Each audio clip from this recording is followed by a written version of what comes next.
This is your one and only 𝐈𝐸𝐸81 with your daily dose of video goodness, and today we are talking about mosquitoes and blood in 𝐕-𝐸ising. Let's get to it. So for those of you who do not know, there is the Vermin Nest, and in the Vermin Nest you can spawn a host of different things similar to how you can spawn things in the tomb. One of those things is the mosquito, and as you can see here, it says it yields, scales, and spawns with a random blood type. I found this interesting because I thought, well, maybe there's a chance, since it takes a rather rare resource, the blood snapper, that these may be a different source of blood outside of taking the prisoner. So you can get prisoners and you can just keep bleeding them and get bottles of blood to have whenever. And there's the whole misery system that goes on with that and blah, blah, blah, blah, blah. That's a whole other video.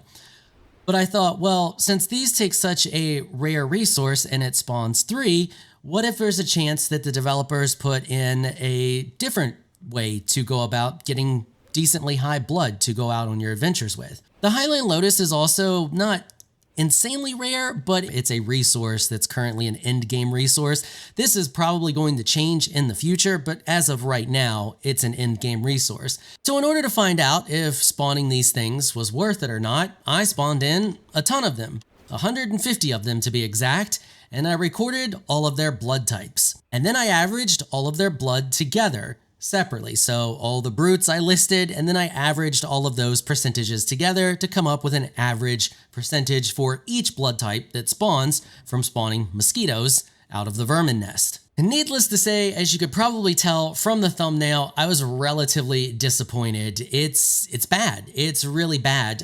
First off, I don't know why you would use these for scales. Both of these resources, as I said, is, well, one is end game resource and the other one is rather rare. Why you would waste those on scales when you can easily head up to the swamp to this waypoint and take a quick trip right to here and get about 100 scales a minute. Not only that, 1 snapper and 20 lotus will get you 3 mosquitoes, which from a resources point of view will drop a total of 45 scales. So they drop 15 scales each. If you salvage the fish instead, which from what I can tell is the only other thing to do with it at this point, you will get 1 fish bone, which you need an abundance of for potions, 10 fish oil, which you need for pristine hide, and 20 scales. You have many other options that would be better to spend those 20 lotus on instead of the mosquitoes. For example, you could spend them on banshees, which gives you a pretty high chance to get grave dust, scourge stone, and you're guaranteed at least 1 spectral dust, or you could turn it into 2 silk. And you definitely aren't going to do this for the random blood types. So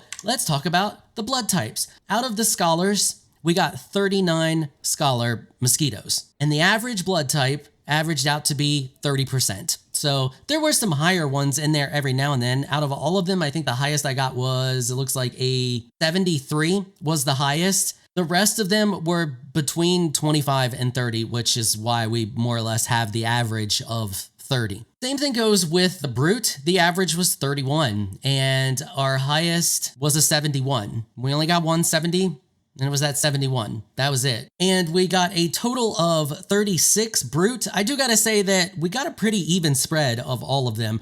Our highest was warrior. So warrior came in at an average of 30. And our count on warrior was a total of 43. So 43 of them with an average blood of 30. Our highest for that one was a 63. And then last but not least, we have rogue. We got the least amount of rogue coming in at 32. And the average blood percentage for rogue was 28. And our highest rogue was a 50. So yeah, they're terrible for, I mean, I guess if, well, you're not going to get these mid-game because you need the Highland Lotus to get them.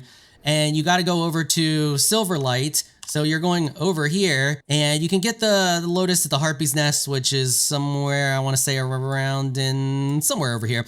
Anyway, yeah, you get the lotus over there and you can also buy them from the seeds from the shopkeep. You're not getting these things. You're not going to be able to spawn them until relatively end game anyway. And at that point, you're going to have access to higher level blood. You should have some people in cages that are going to be a better option. So this here is just bad. It's just terrible.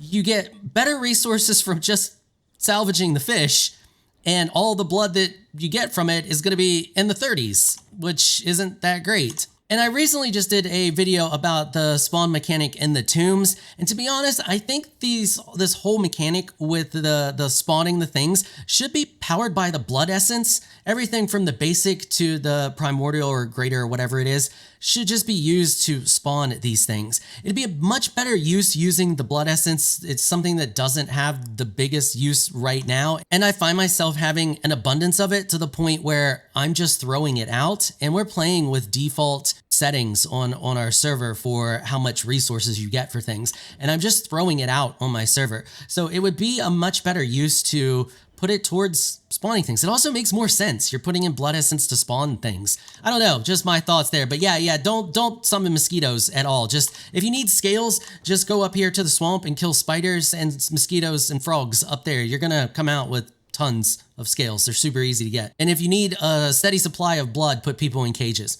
All right, well, that's it for this one. Short, sweet video. If you found it helpful and informational, you know what to do. Hit that subscribe button and a notification bell so you can be notified when I upload other videos. I want to give an absolute massive shout out and thank you to my supporters on Patreon and my channel members for helping to keep these videos sponsor free. I hate doing ad placements, and it's because of you I don't have to do them. So thank you so much for your continued support on this content. If you enjoyed this video, please leave a comment down below. Let me know what you thought. If you're shy, you don't like to comment, just hit that thumbs up button and share your support. Until next time, thanks for watching.